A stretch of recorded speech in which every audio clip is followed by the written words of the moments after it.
DD किसान, बदलते भारत की शान।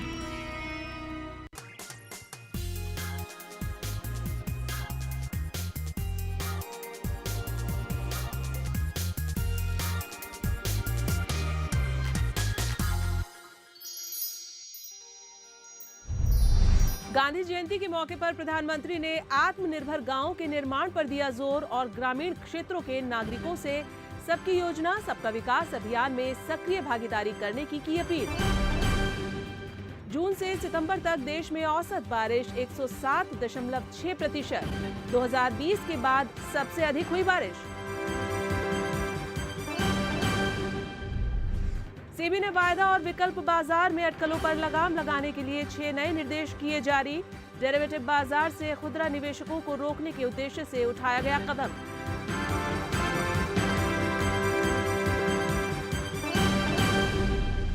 नमस्कार, मैं हूं चेतना त्यागी। हमेशा की तरह आज एक बार फिर हाजिर हूं आपका पसंदीदा शो मंडी.com लेकर। मंडी.com में आप किसान भाइयों के लिए जरूरी खबरों के साथ साथ खेती के सिकंदर में शानदार कहानी के अलावा बीते सप्ताह के जरूरी कमोडिटीज के भाव भी हम आपको बताएंगे। सबसे पहले देख लेते हैं कि बीते सप्ताह जरूरी कमोडिटीज के भाव क्या रहे हैं।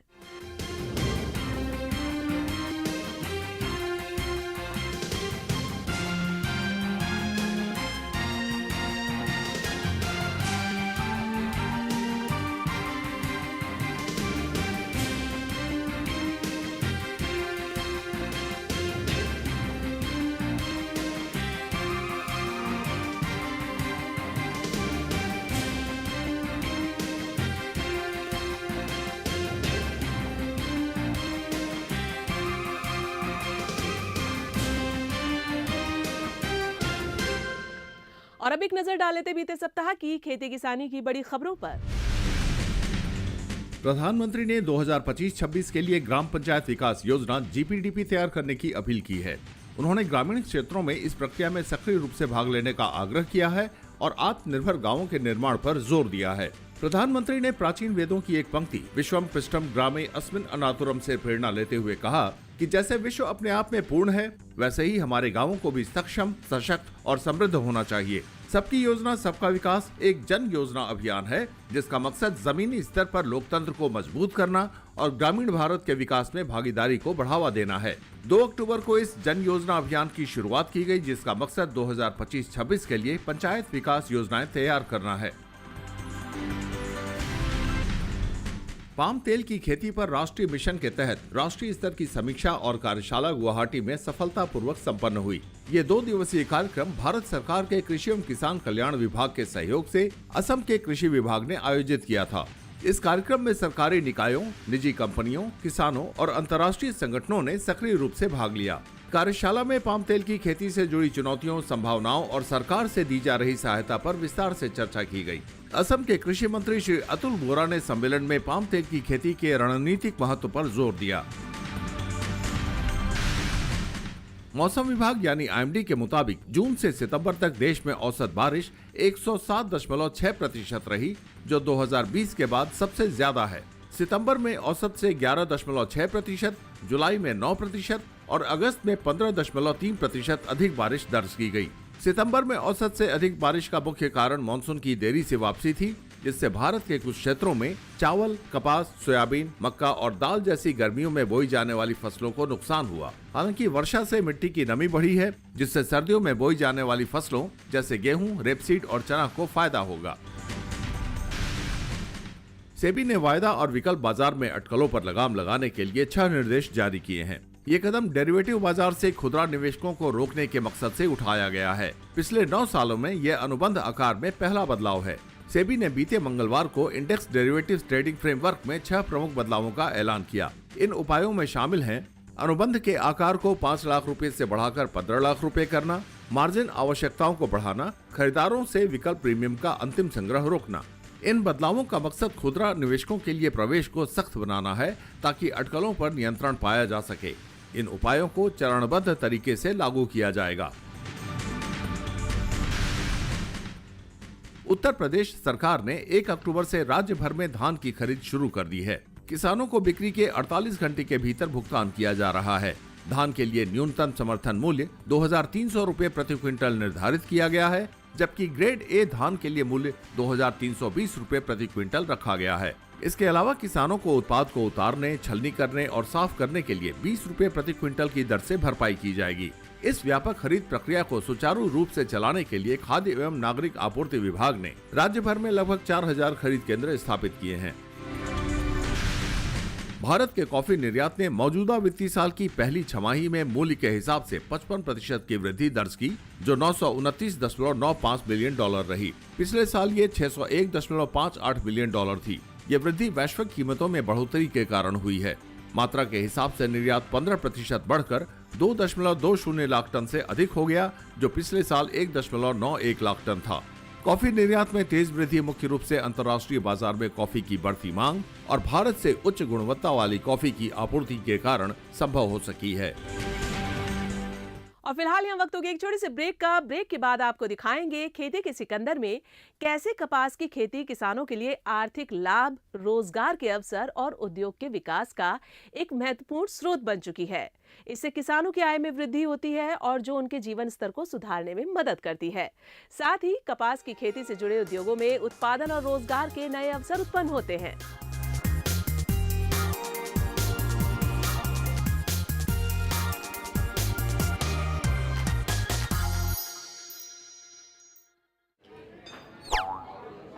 अरे रे, सावधानी हटी तो जेब कटी। ना, मेरी ईमेल आईडी और मोबाइल नंबर है बैंक में रजिस्टर्ड। तो डिजिटल पेमेंट में धोखा हुआ कभी तो अलर्ट्स मिलेंगे तभी के तभी। पर पैसे तो गए। नहीं, पैसे नहीं गए। नहीं जो की लापरवाही तो नहीं करनी पड़ेगी भरपाई। और सुनिए, समय से जो की शिकायत मिलेंगे आपको रिफंड सही सलामत।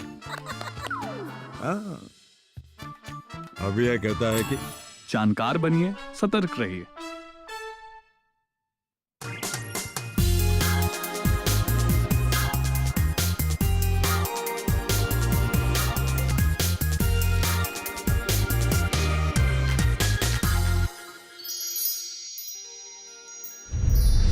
एक बार फिर से स्वागत है आप सभी का मंडी.com में। और अब वक्त हो गया हमारी खास पेशकश खेती के सिकंदर का।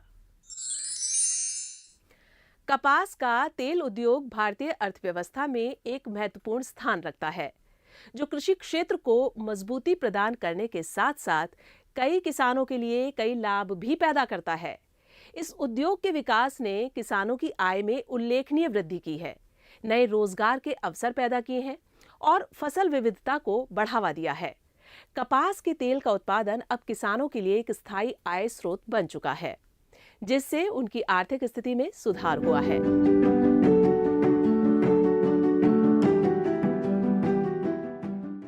भारत में कपास की खेती का इतिहास 5,000 साल से भी पुराना है। ये भारत में खेती की जाने वाली प्रमुख व्यावसायिक फसलों में एक है और कुल वैश्विक कपास उत्पादन का 25% हिस्सा है। भारतीय कपास उद्योग देश के करीब 60 लाख लोगों के प्रत्यक्ष आय का स्रोत है। अप्रत्यक्ष रूप से कपास से संबंधित प्रक्रिया जैसे व्यापार, प्रोसेसिंग से लगभग 4-5 करोड़ लोगों को रोजगार मिलता है। इसके आर्थिक महत्व को देखते हुए कपास को व्हाइट गोल्ड का दर्जा दिया जाता है। गुजरात, महाराष्ट्र, तेलंगाना और राजस्थान की गिनती प्रमुख कपास उत्पादक राज्यों में की जाती है। भारत में 67% के करीब कपास वर्षा के ऊपर निर्भर क्षेत्र में और 33% सिंचित क्षेत्र में उगाया जाता है। कॉटन की पैदावार ज़्यादातर इधर गुजरात के लेवल पे गिनने चाहो तो ज़्यादातर होता है सौराष्ट्र लाइन में ज़्यादा कपास की पैदावार होती है और प्रोडक्शन होता है इधर गुजरात और सौराष्ट्र, पूरे जो गुजरात का जो भी एरिया है सौराष्ट्र में भी होता है। गुजरात में देखने जाओ तो इधर पे कड़ी, विजापुर, साबरकांठा डिस्ट्रिक्ट, थोड़ा बहुत ये साउथ गुजरात, यहाँ पे उसकी पैदावार भी होती है और वहाँ पे क्रशिंग भी होता है। ये 1987 के बाद इसकी थोड़ी खपत ज़्यादा होने को शुरू हुई और 1999 के बाद तो इसकी खपत बहुत ज़्यादा बढ़ी हुई है। इसकी ईल्ड भी बढ़ी हुई है। कॉटन की जो पैदावार थी वो पूरे इंडिया में पहले देखने जाओ तो बहुत कम थी, फिर इसकी ईल्ड भी बढ़ गई और पहले इधर जैसे अपने देखने जाओ तो गवर्नमेंट के जो भी रेगुलेशन थे तो गवर्नमेंट में भी इस पर ज़्यादा सपोर्ट किया और जैसे बोलने जाए तो श्वेत क्रांति बोला जाए तो इधर पे गुजरात में से ही शुरू हुई थी और कॉटन की पैदावार उसमें ज़्यादातर हुई थी। गुजरात के कड़ी शहर को देश में कॉटन वॉश ऑयल उद्योग का सबसे बड़ा हब माना जाता है। जेनिंग यूनिट से लेके तेल के मिल और बड़ी बड़ी रिफाइनरीज सभी कड़ी में है। कड़ी में लगभग 600 मिलर हैं जो कपास के बीज से वॉश ऑयल और अन्य उत्पाद तैयार करते हैं। ये क्षेत्र न सिर्फ गुजरात बल्कि पूरे भारत में कपास और उससे जुड़े उत्पादों के प्रोसेसिंग का महत्वपूर्ण केंद्र है। एक तरह से देखा जाए तो कड़ी क्षेत्र देश के कपास उद्योग को महत्वपूर्ण दिशा दे रहा है। अभी एक कॉटन वॉश की जो इंडस्ट्रीज है गुजरात में सबसे बड़ी कड़ी में डेवलप हुई है। करीब 500-600 एक्सपिलर कड़ी में ऑयल मिल कॉटन सीड का कंजम्पशन करती है। इसमें से जो वॉश ऑयल निकलता है कॉटन वॉश ऑयल, तो वो भी कड़ी में रिफाइनरी, बड़ी बड़ी रिफाइनरी भी कॉटन वॉश ऑयल की कड़ी में है। कड़ी में जो कपास फार्मर लेके इधर आता है उसका जिनिंग होके सॉफ्ट कॉटन अलग निकलता है और कपासिया उसका अलग पड़ता है। वो इंडस्ट्रीज भी कड़ी में है, काफ़ी इंडस्ट्रीज है। कड़ी में जो जिनिंग में से जो सीड निकलता है वो सीड का क्रशिंग कंपोजिट यूनिट भी बहुत है और सिर्फ ऑयल मिल की भी इंडस्ट्रीज है अलग, जो सीड लेके ही उसका ऑयल और केटल फीड निकाल के काम कर रही है। भारत में सालाना लगभग 370 लाख गांठ कपास का उत्पादन होता है। कपास एक बहुउद्देशीय फसल है जिसका उपयोग भोजन और चारा के अलावा कपड़ा बनाने और खाद्य तेल आदि के लिए भी किया जाता है। कपास का फाइबर, जिसे लिंट भी कहते हैं, वस्त्र उद्योग के लिए प्राथमिक स्रोत है। जेनिंग या औटाई के दौरान इसमें से बीज अलग हो जाता है। कपास के बीज में लगभग 13% तेल होता है। इसका उपयोग आमतौर पर खाना बनाने और तलने के लिए किया जाता है। अंत में बचता है खली, जिसमें लगभग 85% बीज होता है और वो प्रमुख रूप से चारा के लिए इस्तेमाल होता है। तो कपास न केवल भारतीय कपड़ा उद्योग बल्कि पशुपालन के क्षेत्र में भी महत्वपूर्ण भूमिका निभा रहा है। कॉटन वॉश ऑयल ऐसे कपास जो फार्मर का कपास आता है, इसमें से एक फर्स्ट स्टेज पे जिनिंग का प्रोसेस है। जिनिंग में कपास में से सॉफ्ट कॉटन जो अलग पड़ता है और सीड अलग पड़ता है। सीड अलग पड़ता है, सॉफ्ट कॉटन तो मालूम है आपको, जो यान बनने में चला जाता है, एक्सपोर्ट भी उसका भी अच्छा है। और सीड है वो ऑयल मिल है, कंजम्पशन का ऑयल मिल है, जो छोटी छोटी इंडस्ट्रीज है, बड़ी भी है, वो क्रशिंग करते हैं। इसमें से ऑयल % अलग निकलता है, ऑयल अलग निकलता है और उसमें से जो खल निकलता है वो केटल फीड में जाता है। केटल फीड का भी बहुत बड़ा मार्केट है। कपास के इन बहुआयामी जरूरतों को देखते हुए किसान भाइयों बहनों को भी खुद को सिर्फ कपास की खेती तक सीमित नहीं रखना चाहिए। किसान अपनी उपज को सीधे न बेचकर कपास से और भी कई उत्पाद बना सकते हैं और कई दूसरे क्षेत्र में भी महत्वपूर्ण योगदान दे सकते हैं। इस तरह से वो अतिरिक्त मुनाफा कमा सकते हैं और अपनी आमदनी को बढ़ा सकते हैं। कॉटन लगाने से बहुत सारे फायदे हैं। कॉटन लगाने के बहुत सारे फायदे में अगर बात करें तो हम फार्मर ऐसा ही सोचते हैं कि भाई हमने कॉटन लगाया, फिर उसको सीधा पिकिंग किया और सीधा मार्केट में बेच दिया। लेकिन अगर आप उसमें थोड़ा सा अपने हिसाब से कुछ अलग करके, लाइक एज आप सभी फार्मर्स इकट्ठे होके अगर आप कोई कॉटन की मिलिंग बनाओ, मतलब कि उसमें से तेल निकालो आप, तो अभी कॉटन का तेल भी बाज़ार में बिक रहा है। आप कॉटन जो अगर बोते हैं आप, तो कॉटन का आप एक जिनिंग मिल भी आप बना सकते हो। तो वहाँ से क्या होगा कि आपका कॉटन का सीड अलग होगा और जो वो कॉटन के रेसे हैं वो भी आप अलग से, मतलब कपड़े के जो कपड़े बन रहे हैं वो सारी पूरी इंडस्ट्रीज में आप वो अलग से बेच सकते हैं। सीड आप अलग से बेच सकते हैं। और जो सीड में से ऑयल निकालने के बाद जो केक बचता है, वो केक को आप एज आ फूड नहीं बोलेंगे हम, एज आ फीड, जो केटल फीड है उसमें भी आप यूज़ कर सकते हो। केटल फीड के अलावा आप उसको फर्टिलाइज़र में भी यूज़ कर सकते हैं। पिछले कुछ सालों में किसानों के बीच कपास के खल की मांग में वृद्धि देखी गई है, खासकर तब से जब बाजार ने दूध की कीमतें फैट की मात्रा के आधार पर तय करना शुरू किया है। कपास के खल से जानवरों के दूध में फैट की मात्रा बढ़ती है, जिससे किसानों को अधिक लाभ होता है। पहले 6% तेल वाली खल का उपयोग किया जाता था, लेकिन अब किसानों ने मोटे खल का इस्तेमाल करना शुरू कर दिया है, जिसमें 9% तक तेल की मात्रा होती है। इससे न केवल दूध की गुणवत्ता में सुधार होता है, बल्कि इसका सीधा असर किसानों की आय पर भी पड़ता है। फार्मर कॉटन जब उसकी बिजाई करता है, फिर कॉटन की जब फसल आती है तो उसको पिक करके वो मार्केट में लाता है। वो मार्केट में लाके उसकी पहले जिनिंग होती है। जिनिंग करने के बाद उसमें एक पार्ट होता है, वो होता है सीड, उसका बाहर निकल रहा है, और दूसरी बाई प्रोडक्ट निकलते हैं, रुई निकलती है। वो रुई की फिर कटान होके रूह की प्रोसेस होती है, उसमें से फिर यान निकलता है, और यान से फिर वो कपड़े में बनाने में काम आता है। और जो सीड होता है वो सीड निकल के फिर वो ऑयल मिल में जाता है। ऑयल मिल में उसका क्रशिंग होता है। ऑयल मिल में क्रशिंग हो उसका 84% उसका खल निकलता है। 6 से 8% या 9% जैसी के खल की अभी पहले था तो 6% मिनिमम ऑयल वाला खल निकलता था, लेकिन जैसे जैसे मार्केट बढ़ा, सबको अवेयरनेस आई, तो अभी क्या है कि गवर्नमेंट जो भी था फार्मर को दूध के दाम फैट के हिसाब से दे रही है। तो कई कई जगहों पे अभी तो क्या है कि मेरे अंदाजन से 60 या 65% जो पतली खल थी उसकी जगह मोटे माल चालू हो गए हैं। तो फैट के हिसाब से किसान को दूध के दाम मिलने लगे। तो किसान भी अब क्या है कि मोटे माल खिलाने में ही जानवर को ज़्यादा पसंद करता है, क्योंकि उसको उसके सामने पैसे मिल रहे हैं। कपास की खेती एक उद्योग के समान है, जिसके हर स्वरूप का इस्तेमाल होता है, चाहे वो यार्न हो या फाइबर हो, वॉश ऑयल हो या फिर कैटल फीड। सही रणनीति अपनाने से किसान न केवल अपनी फसल का अधिकतम लाभ उठा सकते हैं, बल्कि कपास से जुड़े अन्य व्यवसाय में भी आगे की भूमिका निभा सकते हैं। यहाँ हम रुकेंगे एक और छोटे से ब्रेक के लिए, तो कहीं मत जाइएगा, हम तुरंत हाजिर होते हैं।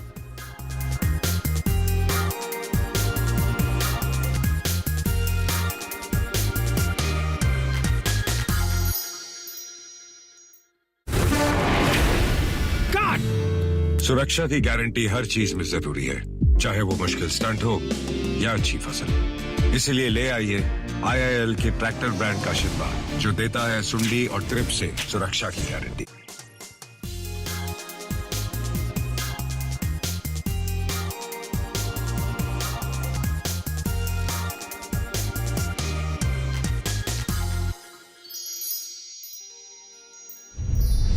ब्रेक के बाद आप सभी का फिर से स्वागत है मंडी.com में।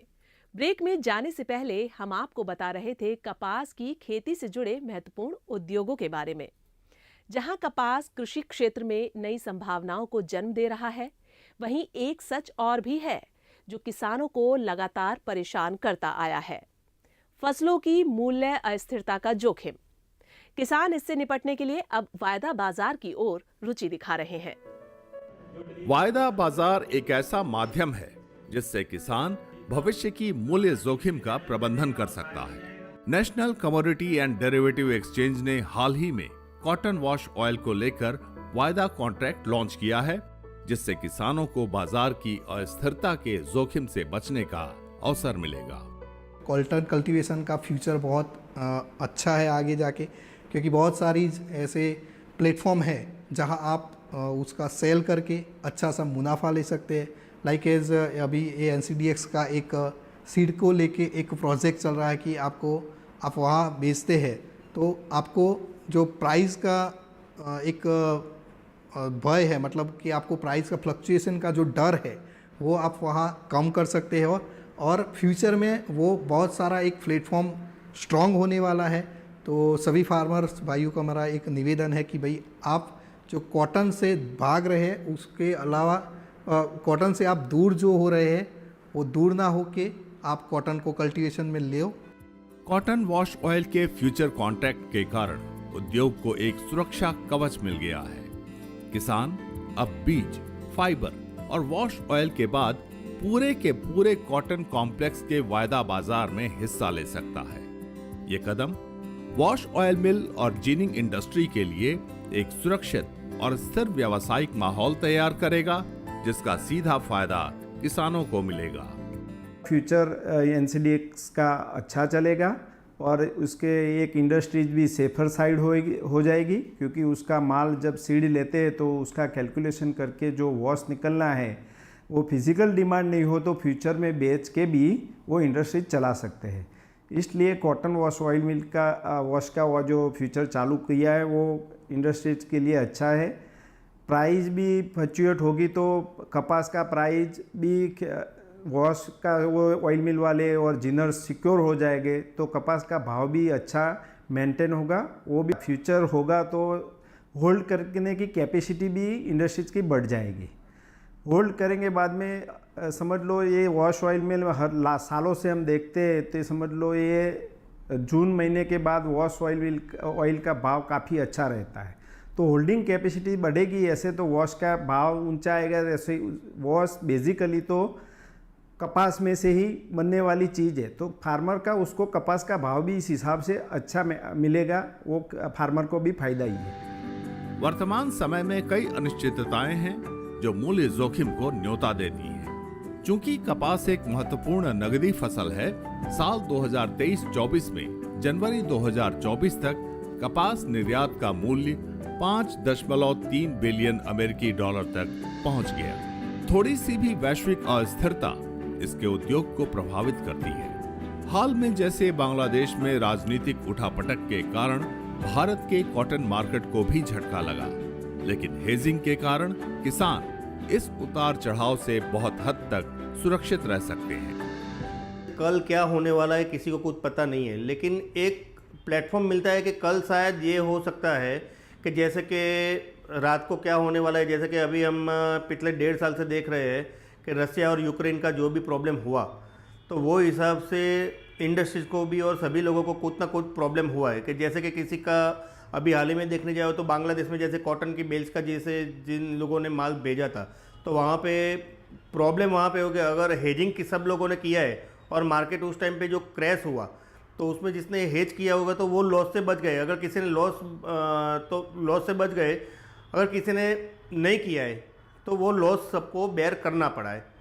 फिर जाके क्या होता है क्या नहीं वो दूसरी बात है, लेकिन सभी जगह पे होता है। कोई भी व्यापारी होवे या कुछ भी होवे तो उसको ज़्यादातर प्रॉब्लम होता है कि भाई फंडिंग कहाँ से लाएगा क्या नहीं।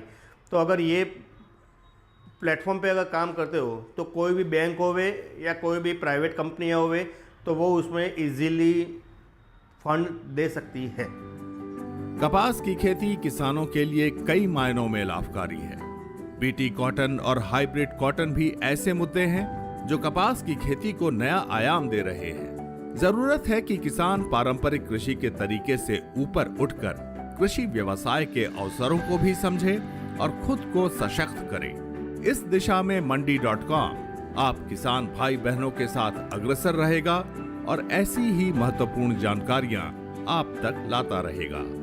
गुजरात के कड़ी से मंडी.com के लिए अनिल वत्स के साथ किशन भारद्वाज। मंडी.com में आज बस इतना ही। अगले सप्ताह मैं फिर आऊंगी किसानों को प्रेरणा देने वाली सफलता की एक कहानी और दूसरी जरूरी खबरें लेकर। तब तक के लिए नमस्कार और आप देखते रहिए दूरदर्शन किसान। आपकी राय हमारे लिए बहुत महत्वपूर्ण है। आप हमारे टोल फ्री नंबर पर कॉल कर सकते हैं और अपनी राय दे सकते हैं। साथ ही आप ईमेल के जरिए भी हमें अपनी राय दे सकते हैं। हमारा ईमेल पता है ncdexmandi@gmail.com।